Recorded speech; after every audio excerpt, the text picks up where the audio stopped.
Shalom Bapak Ibu Saudara dikasih Tuhan.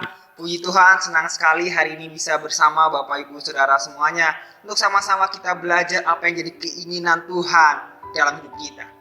Bapak Ibu Saudara, hari ini kita akan sama-sama belajar firman Tuhan dari Roma pasal 8 ayat 1 sampai dengan ayat ke-8. Kita akan sama-sama belajar bagaimana supaya hidup dan pikiran kita itu dipimpin atau dikendalikan oleh Roh Kudus. Bapak Ibu, saya mau bilang betapa penting bahwa pikiran kita dan hidup kita dipimpin oleh Roh Kudus. Kalau pikiran kita dan hidup kita dipimpin oleh Roh Kudus, maka kita bisa terus hidup di dalam rencana Tuhan. Tetapi kalau pikiran kita dan hidup kita itu bukan daripada Roh Kudus, atau pikiran kita bukan melakukan tindak Roh Kudus, maka pada akhirnya kita akan gagal. Betapa penting sekali pikiran itu dikendalikan oleh Roh Kudus. Bukankah pikiran itu adalah medan perperangan? Bukankah setan menyerang dengan menaburi pikiran duniawi? Bukankah dosa dirami dalam pikiran yang kotor? Dan bukankah pikiran kotor tidak mungkin menghasilkan kehidupan yang bersih? Dan bukankah pikiran kotor akan menghukum kita sendiri? Betapa pentingnya pikiran. Maka kita harus menjaga pikiran kita. Sebab kalau kita menjaga pikiran kita, maka kita akan menjaga hidup kita. Di dalam Roma pasal 8 ayat yang pertama sampai dengan ayat yang ke-8. Roma pasal 8 itu sangat kait dengan hubungan dengan pasal sebelumnya. Bagaimana pada pasal sebelumnya telah dibahas pergumulan orang percaya dengan dirinya sendiri yang berusaha dengan kekuatan dirinya untuk mentaati hukum Taurat atau hukum Allah. Tapi pada endingnya gagal karena hanya menggunakan kedagingannya, bukan daripada roh. Makanya akhirnya Paulus berkata, dengan tubuh insanku aku melayani hukum dosa, dan dengan hukum akal budiku aku melayani hukum Allah. Dengan namanya kekuatan kita saat daging, kita gak sanggup. Akhirnya kita masuk dalam siklus berdosa, menyesal, nangis gitu kan biasanya. Nangis-nangis sampai air mata sama yang namanya ingus, gak bisa dibedain lagi, sampai nangis nyesel. Akhirnya minta ampun Tuhan, balik lagi. Itu dosa, nyesal, minta ampun, dosa lagi. Dosa, nyesal, minta ampun, dosa lagi. Gitu terus siklus. Karena dengan apa? Sak dengan daging. Tapi Tuhan ingin mengajari kita, ayo pikiran kita, hidup kita dipimpin oleh roh. Karena kalau pikiran itu kita dipimpin oleh roh, maka Roh Kudus akan menolong kita. Maka di dalam Roma pasal 8 ayat ke-5 dikatakan, sebab mereka yang hidup menurut daging memikirkan hal-hal yang apa? Daging. Tapi mereka yang hidup menurut roh akan memikirkan hal-hal yang dari mana? Dari roh. Sebab dari pikiran akan membiarkan melahirkan perkataan. Dari perkataan akan melahirkan perbuatan. Dari perbuatan akan melahirkan kebiasaan. Dan akhirnya dari kebiasaan melahirkan karakter. Betapa pikiran menjadi pintu masuk untuk karakter kita diubahkan. Sebab menang dalam pikiran, menang dalam hidup. Tetapi kalah dalam pikiran akan kalah dalam hidup. Bukankah Roh Kudus mewahyukan kepada firman Tuhan itu Alkitab? Dan Alkitab itu mengajari kita supaya pikiran kita berubah. Kata bertobat menggunakan kata metanoia yang artinya perubahan pola pikir. Betapa pentingnya perubahan pola pikir kita. Karena kalau pola pikir kita berubah, maka sampai akan karakter kita berubah dan itu perubahannya permanen. Makanya saya suka sekali dengan yang ditulis oleh Craig S. Skinner. Dia menulis satu buku yang berjudul The Mind of the Spirit. Bagaimana dia membahas akan pikiran yang sudah rusak. Sampai akhirnya di chapter ke-8 dia membahas supaya pikiran kita adalah pikiran yang kekal. Lalu apa sih ciri orang yang pikirannya dipimpin atau dikendalikan oleh Roh Kudus? Yang pertama adalah pikiran yang selalu bersyukur. Ciri orang yang pikirannya dikendalikan oleh Roh Kudus, yang pertama pikirannya serba bersyukur. Ayat yang ke-6. Karena keinginan daging adalah maut, tetapi keinginan roh, tentunya kita harus pikirkan pikiran itu, adalah hidup dan damai sejahtera. Hanya orang yang bersyukur yang dapat merasakan ketenangan, damai sejahtera dalam masa yang dihadapinya. Hidup boleh punya tantangan, hidup boleh punya masalah, hidup boleh punya banyak kritik dari orang lain. Tetapi orang yang pikirannya serba bersyukur, maka akan keluar semangat untuk mengaji terus. Karena dia berkata, masalah ada supaya cara aku diangkat Tuhan. Jadi ciri yang pertama adalah pikiran serba bersyukur. Bersyukur untuk apa? Bersyukur untuk keselamatan Tuhan berikan. Bagaimana di dalam Roma dibahas berkali-kali, kamu diselamatkan bukan perbuatanmu tapi dengan iman. Itu harus disyukuri. Makanya pikiran bersyukur, Tuhan thank you engkau selamatkan aku. Yang kedua, kenapa kita bersyukur atau pikiran kita serba bersyukur? Karena keadaan. Maksudnya apa? Apa yang kita punya. Memang masih ada masalah, memang masih tantangan, memang masih berjuang hari-hari. Tapi bersyukur ada kekuatan daripada Tuhan. Yang ketiga, kenapa kita bersyukur? Karena kesempatan untuk berikan. Masih kurang, diperbaiki. Masih kurang, diperbaiki. Dikasih kesempatan. Sehingga akhirnya kita serupa dengan Tuhan. Makanya dalam tantangan masalah yang kita ada, yuk kita keep moving forward. Terus maju akan kesempatan itu. Jangan bilang Tuhan gak bisa berhasil. Hey, Tuhan kita luar biasa. Keselamatan dia kasih. Sekarang dia kasih keadaan punya keluarga yang harmonis. Tapi dia kasih juga kesempatan untuk kita berhasil. Untuk kita bangkit daripada masa lalu buruk kita. Saya sangat setuju dengan dikatakan oleh Martin Luther. Dia mengatakan jika kamu tidak dapat terbang, berlarilah. Jika kamu gak dapat berlari, berjalanlah. Jika kamu pun gak dapat berjalan, merangkaklah. Tetapi apapun itu, keep moving forward. Tetap maju ke depan. Jangan berhenti. Yang kedua, apa pikiran yang dikendalikan atau dipimpin oleh Roh Kudus? Yaitu pikiran yang serba benar, serba suci, serba kudus. Ayat yang ketujuh dikatakan, sebab keinginan daging adalah perseteruan terhadap Allah. Karena ia tidak takluk kepada hukum Allah, hal ini memang tidak mungkin baginya. Pikiran yang dikendalikan atau dipimpin oleh Roh Kudus yang pertama adalah pikiran yang serba bersyukur. Yang kedua adalah pikiran yang serba benar. Bukan berseteru dengan Allah, tapi melakukan apa yang Allah inginkan. Bukankah dosa membuat kita terpisah dengan Allah?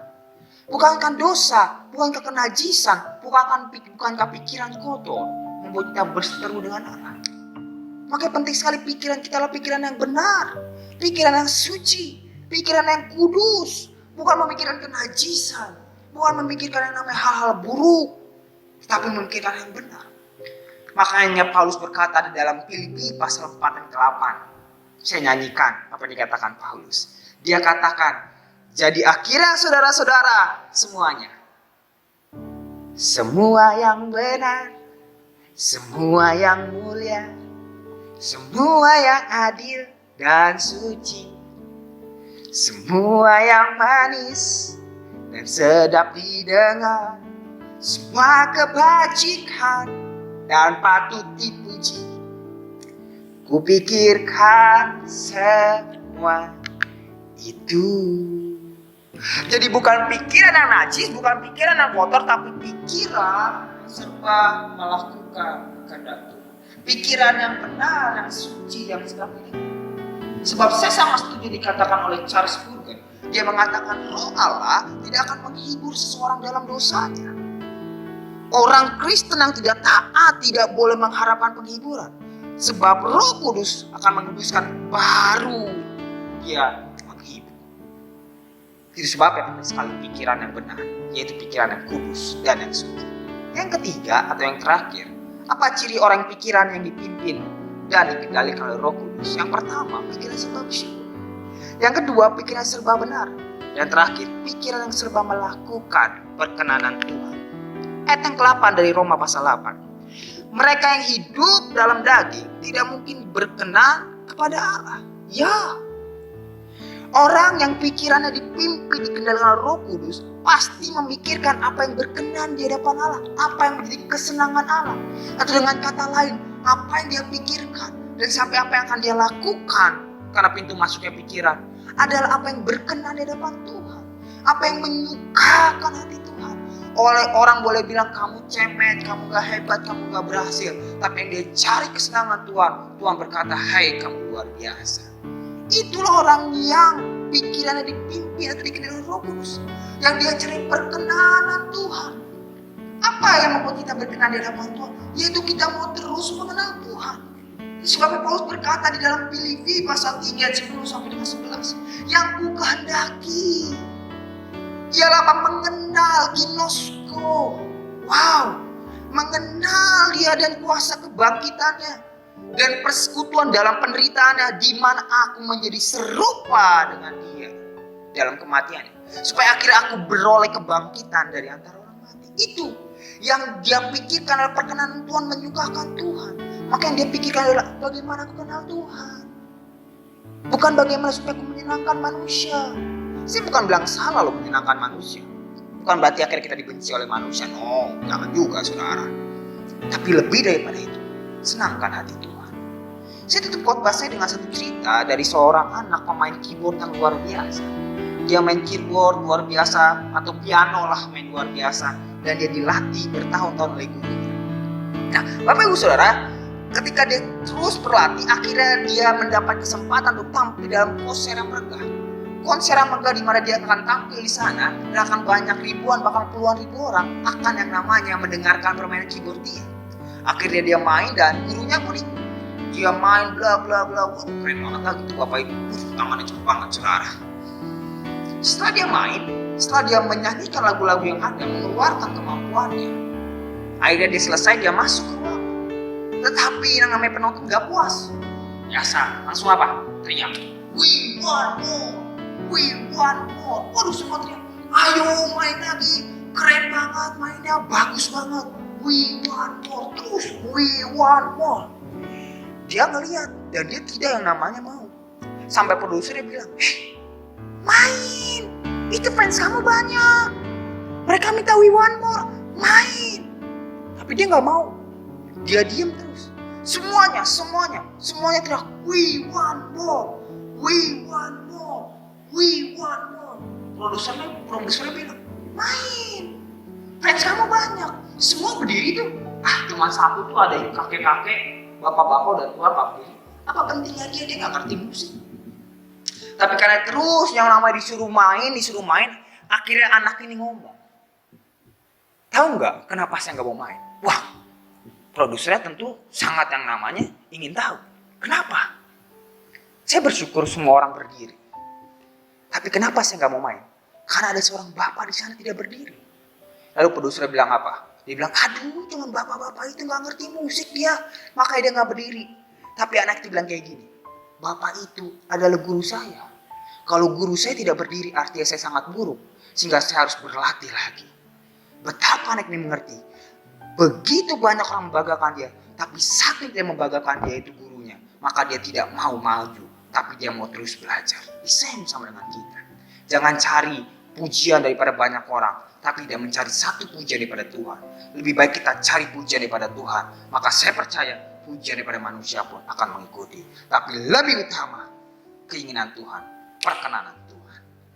Kesimpulan yang bisa saya berikan atas firman Tuhan hari ini, pikiran yang dipimpin oleh Roh Kudus akan berpikir bahwa semua serba bersyukur.